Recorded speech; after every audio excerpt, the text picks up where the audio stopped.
Finally आ चुका है JJ के मॉड्यूल का चैप्टर 20 और भाई साहब ही लाजवाब चैप्टर है। मतलब जो चीज में आप लोग देखोगे इस चैप्टर के अंदर ना आप लोग की 4 हो जाने वाली है। तो मेक श्योर करना कि आप एंड तक इस वीडियो को देखो। पिछला चैप्टर जिसने भी नहीं पढ़ा है लिंक डिस्क्रिप्शन में जाकर जरूर चेकआउट करना। एंड ऑल्सो रिक्वेस्ट है गाइस, जब हम लोग मांगा एंड या स्पॉयलर्स कवर करते हैं ना बहुत ज्यादा रिस्क होता है कि हमारे चैनल पर स्ट्राइक आए, लेकिन उसके बावजूद भी मैं देखा हूं इतना एफर्ट डालने के बावजूद भी कि 90% से ज्यादा लोग हमको सब्सक्राइब नहीं कर रहे हैं। तो प्लीज अगर हमारे चैनल छोड़ना चाहते हैं, आगे के अपडेट जल्दी पाना चाहते हैं तो मेक श्योर चैनल को सब्सक्राइब एक बार जरूर कर लें एंड वीडियो को हाइप कर देना, लाइक कर देना। चलिए बढ़ते हैं चैप्टर के। चैप्टर 20 का फर्स्ट पेज जो था वो हमें कलर पेज देखने को मिलता है। ये भी मैं आपको दिखा पाऊँ या ना दिखा पाऊँ, बट यहाँ पे ऊपर हमें अपनी यूका देखने को मिलती है, नीचे अपना रूगी देखने को मिलता है, बीच में जो है मोहरागा का 8 हैंडल भी है और साथ ही में यहाँ पे अपनी रीका की रिंग भी। तो आप लोग से जान सकें। नेक्स्ट पेज यहाँ पे बोनस पेज है, रिगार्डिंग अभी कोई ट्रांसलेशन नहीं दूंगा मैं। ऑफिशियल ट्रांसलेशन जब आता है उसके टाइम पे मैं आपको साइड डिटेल दे दूंगा, बट बाकी इस बोनस पेज के अंदर हमें अपने यूजी भी देखने को मिला है, कुछ और कैरेक्टर्स हैं। यहाँ से बड़े फाइनली फर्स्ट पेज की तरफ जहाँ हम लोग देखते हैं चैप्टर वहीं से स्टार्ट हुआ जहाँ चैप्टर एंड हुआ था। मतलब हाँ, अपने यूजी ने पियर्सिंग ब्लड यूज किया था बिल्डिंग में लोगों के ऊपर, जिसके बाद उसके तुरंत आके भाई अपने जो भी इसका स्वॉर्ड या फिर जिससे भी होता है ना अपने यूजी पे अटैक कर देता है। और इसको देखते मुझे साकामोटो डेज की याद आ गई। वो बुढ़ा नहीं आता जिसपे अपने गाकू ने अटैक कर दिया था, भाई वैसा ही कुछ यहाँ पे सीन है। यूजी एक हाथ से रोक लेता है भाई। नेक्स्ट पेज पे हम देखते हैं कि भाई उसने रोक तो रखा है ना, यहाँ पे भाई उसकी का मुंह एकदम बन चुका है, जहाँ पे उसकी बोलता भी है ये बंदा कौन है। शायद जहाँ पे यूजी अपना बोलता है कि क्या कमजोरों पे क्या बल दिखाता है अपना, जहाँ पे अपना उसकी यही सोच रहा होता है एक बंदा ऐसा कैसे आ सकता है जिसने हुडी पहन रखी है और ऐसे अनजान से एटमोस्फियर में कैसे आ सकता है। और इधर ही अपना जो यूजी होता है अपने एक ब्लैक फ्लैश को तैयार करता है और भाई उसकी के ऊपर मारने ही जा रहा होता है। इनका ऑरा जो है मीनो जो पीछे खड़ा है वो भी यहाँ पे महसूस कर पाता है। नेक्स्ट पेज पे हम लोग देखते हैं कि वो जो ब्लैक फ्लैश तैयार किया था यूजी ने, वो अपनी उसकी को मारता भी है, उसकी बड़ी दूर जाके बिल्डिंगों से टकराता हुआ। मतलब ट्रेजेक्टरी देखो उसकी, एक बिल्डिंग से दूसरी बिल्डिंग तीसरी जगह टकराता है वो बंदा। इतना ज्यादा हैवी ये फ्लैश ब्लैक फ्लैश होता है, सॉरी, जो कि भाई वही है कि मतलब प्योर एकदम थ्रू एंड थ्रू जो अपना ये बंदा गया है ब्लैक फ्लैश लगने के बाद। नेक्स्ट पेज पे हम लोग देखते हैं कि इस बंदे की हालत एकदम खराब है भाई, बिल्डिंगों के मलबे के बीच में पड़ा हुआ है, जहाँ पे यूजी के इस ब्लैक फ्लैश के ऑरा से जो अपने मीनो का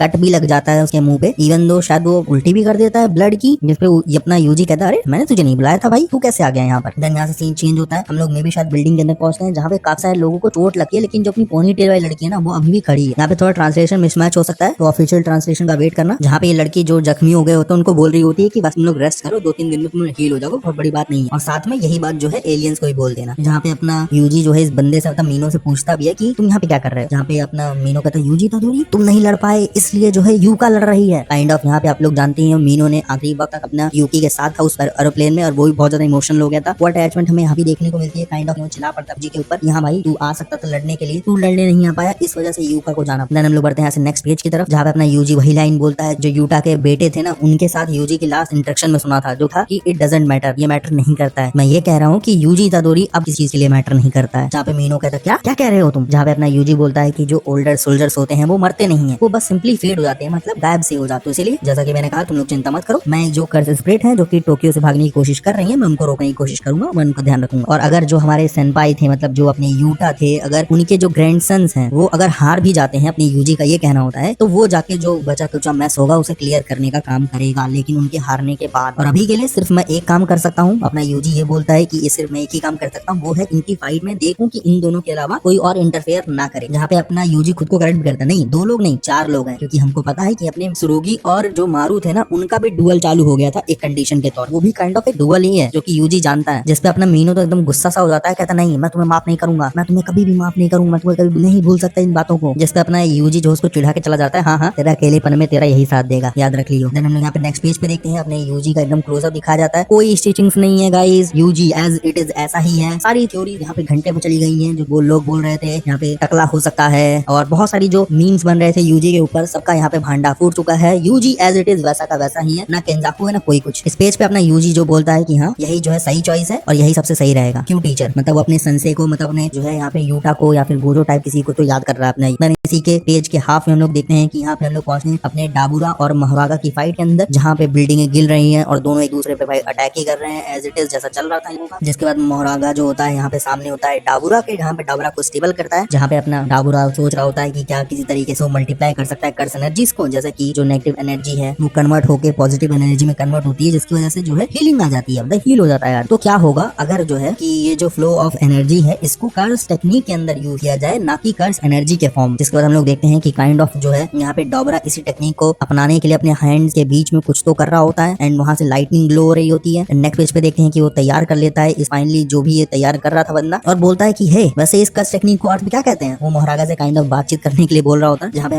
बताया जाता है कि मे बी एक नया मूव इजाद हुआ है अपने डाबुरा के द्वारा, जो की है कस टेक्निक रिवर्सल, जो की मे बी शायद सिर्फ डाबुरा को लग रही है। जहाँ पे बताया जाता है जो डाबुरा है वो फिर से जो है काइंड ऑफ अपनी विक्ट्री के लिए जाने वाला है मोहरागा की तरफ सिर्फ अपने हाथों से, लेकिन शायद इस बार ये चीज जो है मोहरागा को एक ही ब्लो के अंदर खत्म कर दे कि उससे पहले मोहरागा अडॉप्ट कर सके। तो हाँ, ये अपना डाबुरा सोच रहा होता है नरेशन के बाद, जहाँ पे अपना डाबुरा ये भी सोचता है कि इन केस मोहरागा क्या करेगा जब ऐसा होगा तो। जिसका हम लोग यहाँ पे नेक्स्ट पेज पे देखते हैं और हम लोग दूसरी फाइट के बीच में स्विच करते हैं, जहाँ पे अपने मारू और सुरुगी लड़ रहे होते हैं। दोनों अभी बेयरली हैंड लग रहे हैं यहाँ पे, बेयर हैंड से काफी ज्यादा एनर्जी फ्लो हमें यहाँ पे देखने को मिल रहा है। काइंड ऑफ अपना जो सुरुगी होता है यहाँ पे डोमिनेट ही कर रहा होता है। हम लोग यहाँ पे नेक्स्ट पेज पे पहुंचते हैं एंड यहाँ पे भी फाइट वही कंटिन्यू चल रही है, जहाँ पे अपना मारू काइंड ऑफ अपनी आंखों से अपनी पावर को यूज तो करना चाह रहा है बट काइंड ऑफ यूज नहीं कर, जहाँ पे ना सुरुगी जो होता है वो रीका से बोल रहा होता है कि कुछ अच्छा नहीं लग रहा है, काइंड ऑफ ये जो पर्सनैलिटी मेरी बन गई ना तुम्हारी वजह से, जो तुमने मुझको ओवरटेक कर लिया काइंड ऑफ, ये थोड़ी सी मुझे जो है बेकार लग रही है। जिसके बाद हम लोग यहाँ पे नेक्स्ट पेज पे देखते हैं अपने मारू के पास घबराने का एक और मौका मिल चुका है, क्योंकि यहाँ पे सुरुगी के हाथ में आ चुकी है एक स्वॉर्ड, जो कि मुझे स्प्लिट सोल कटाना लग रही है। भाई सच बता दूं मुझे वही लग रही है, बाकी अब कोई कंफर्मेशन नहीं है, तो आप लोग अपनी थ्योरी बता देना। जो कि मारू देख के सोचता है ये तलवार इसके पास कहाँ से आ गई, स्वॉर्ड कहाँ से आ गई, वो भी सिर्फ अंधेरे से। जहाँ पे अपनी रीका शायद बोलती है सुरुगी से कि भाई हाँ, ये जो तुम्हें स्वॉर्ड मिली है इसको अपनी पूरी ताकत के साथ स्विंग करो और मैं जो है इस तलवार से फ्यूज होने जा रहा हूँ अपनी पूरी पावर के साथ तुम्हारे लिए। मतलब काइंड ऑफ रीका जो है इस स्वॉर्ड के अंदर अपनी पूरी एनर्जी डालने वाली है मे बी, जहाँ पे अपने सुरुगी का यही रिएक्शन होता है अरे लेकिन ये स्वॉर्ड है क्या और हम लोग एम क्या करने वाले हैं, मतलब इससे हम लोग करने क्या वाले हैं स्वॉर्ड से। यहाँ पे मे बी शायद सुरुगी को इस स्वॉर्ड के बारे में भी कोई यहाँ पे आइडिया नहीं है। नेक्स्ट पेज पे अपना सुरुगी तो तैयार होता है, लेकिन अब मारू पीछे मुड़ के देखता है और अचानक से वो सेंस करता है कि बहुत सारी जो कर्स स्पिरिट है वो यहाँ पे उसे बहुत दूर से बिल्डिंगों की तरफ देखने को मिल रही है। हम लोग फिर से यहाँ पे नेक्स्ट पेज की तरफ बढ़ते हैं, जहाँ पे अपना मारू का रिएक्शन दिखाया जाता है सबसे पहले तो, जहाँ पे बोलता है क्या उन्होंने सच में जो है मास माइग्रेशन स्टार्ट कर दिया है, वो भी डाबुरा के डर से कि डाबुरा जीत ना जाए। जहाँ पे चिल्ला के बोलता भी है डोंट कम हियर, इधर मत आओ। एंड वहीं दूर से हम लोग अपने जो है यूजी को भी देखते हैं एक बिल्डिंग के ऊपर, जो कि इन चीजों को देख रहा होता है। जहाँ पे अपना जो है यूजी बोलता भी है कि हाँ ये लोग मैनेज नहीं कर पाए हैं इन कर्स स्पिरिट्स को काइंड ऑफ गाइड करने में। जो लोग गाइड कर रहे थे ना 10 किलोमीटर का या एक्सटेंड करके ओशन की तरफ, वो सही से नहीं हो पाए। जहाँ पे यूजी आगे बताता भी है कि हाँ उन लोगों ने जो है अंडर एस्टिमेट किया जो नंबर ऑफ कर्सेस है, कि जो ग्रेट प्यूरिफिकेशन था वो तो हुआ नहीं, जिसके चक्कर में कर्स स्पिरिट और बढ़ गए और उसके नंबर को इन्होंने अंडर एस्टिमेट करते हुए काम किया था, जिसकी वजह से अब ये जो है और ज्यादा यहाँ पे भारी मात्रा में हमें कर्स स्पिरिट देखने को मिल रहे हैं। जहाँ पे यूजी बोलता भी है कि काइंड ऑफ ये फर्स्ट टाइम ऐसा अपीयरेंस हुआ है, इतना बड़ा ऑकरेंस हुआ है जिसमें शायद यूजी कोई मदद नहीं कर पाए। देन हम दूसरी साइड अपने यहाँ पे इसी पेज के एंडिंग पे हम लोग जो है रीका को भी देखते हैं शुरू के फॉर्म में काइंड ऑफ। दूसरी तरफ अपना जो है यूजी भी एकदम तैयार होता है अपने हैंड जेस्चर्स को तैयार करते हुए, मे बी शायद वो काय बोलता है डिसमेंटल के लिए। नेक्स्ट पेज के तरफ बढ़ते हैं हम लोग यहाँ से और हम लोग देखते हैं कि नेक्स्ट पेज के ऊपर भाई इतना तगड़ा डिसमेंटल हमें शायद यहाँ पे देखने को मिलता है, जहाँ से अपना यूजी खड़ा था वहां से बहुत तगड़ी वेव जाती है उन कर्स स्पिरिट्स की तरफ और भाई साहब वो सब मर के शायद समुद्र में गिरते हैं। एंड ये पूरा एकदम भाई दर्दनाक एकदम रहा, जिसकी वजह से नेक्स्ट पेज पे हम लोग जब मुड़ते हैं तो देखते हैं कि मारू एकदम चिल्ला पड़ा है, उसकी आंखें एकदम बाहर आने को तैयार होती हैं। And even the third one, जहाँ पे हमें बताया भी जाता है कि मारू जो है यहाँ पे एकदम परेशान हो चुका है और चिल्ला रहा है, जहाँ बताया जाता है कि ये बहुत ज्यादा नंबर्स में हो चुके हैं, कर्स स्पिरिट बहुत ज्यादा बढ़े हैं जैसा कि एक्सपेक्ट किया गया था, जिसके लिए जो बर्डन है वो भी बहुत ज्यादा बढ़ चुका है। जिसके बाद भी हम लोग देखते हैं कि मारू फिर से यहाँ पे तैयार होता है, लेकिन उसकी आंखों से आंसू आ रहा होता है थर्ड आई से। नेक्स्ट पेज की तरफ हम लोग देखते हैं कि यहाँ पे फिर से जो अटैक हो रहा होता है अपने मारू के ऊपर, सुरुगी अटैक किए जा रहा होता है, पत्थरे फेंके जा रहा होता है। जिसके बाद जो अपना मारू होता है वो भी अपनी स्वॉर्ड को देखता है एंड वो भी अपनी स्वॉर्ड को उठा लेता है, जहाँ पे अपना एकदम मारू एकदम तैयार सा हो जाता है कि तेरे अंदर कुछ भी नहीं है, ये एक रियल स्वॉर्ड है, चल ठीक है आजा बराबर करते हैं हिस्से को, आजा मेरे सामने। नेक्स्ट पेज पे हम लोग देखते हैं कि यहाँ पे दोनों आमने सामने तो होते ही हैं, जहाँ पे मे बी जो अपना सुरुगी होता है वो रीका को बोलता है कि थैंक यू रीका, और यहाँ पे रीका जो है सुरुगी को बोलती है कि अपना बेस्ट करना। एंड यहाँ पे रीका का जो हेड होता है वो गिर जाता है नीचे, जिसका अपना मारू एकदम क्वेश्चनेबल होता है, अरे तुमने जो अपना ट्रांसफॉर्मेशन था उसे हटा दिया क्या। यहाँ पे वो फील भी कर पा रहा होता है कि जो कर्स एनर्जी इतनी ज्यादा थी अब वो जा चुकी है। अपना जो सुरुगी होता है फिर से नॉर्मल अपने फेस अटायर में आ चुका है विद स्प्लिट सोल कटाना उसके हाथ में है भाई। और ये तोजी और माकी वाला सीन होने वाला है, जहाँ पे तोजी हेवीली रिस्टेड होने के बाद स्प्लिट सोल कटाने के साथ क्या करता है हमें पता है भाई। तो हाँ गाइस, ये था ऑफिशियल चैप्टर 20 जो कि मैंने आपको बता दिया है। आप लोग बताना आपका क्या विचार है, इसका जल्दी ही ऑफिशियल ट्रांसलेशन आएगा तो उसके लिए चैनल को जरूर सब्सक्राइब कर लेना। नेक्स्ट वीडियो हम लोग इसके और डिटेल में बात करेंगे कि यहाँ पे क्या हुआ है, हम लोग थ्योरीज पे बात कर रहे हैं, तो चैनल से जुड़े रहिए अगर आप इंटरेस्टेड है जेजेके मॉड्यूल से रिलेटेड। एंड फ्यूचर में अभी आपको बहुत सारी चीज देखने को मिलेगी। अभी ऐसा कुछ बताया नहीं गया कि नेक्स्ट चैप्टर ब्रेक पर है कि नहीं है, बट हाँ अगर ब्रेक पे होता है तो कम्युनिटी पोस्ट बता दूंगा। और कोई अपडेट आती है कि कब चैप्टर एंड होने वाला है, कब ये मांगा एंड होने वाली है, डिटेल चाहिए प्लीज सब्सक्राइब करके रखना। नेक्स्ट वीडियो में जल्दी मिलते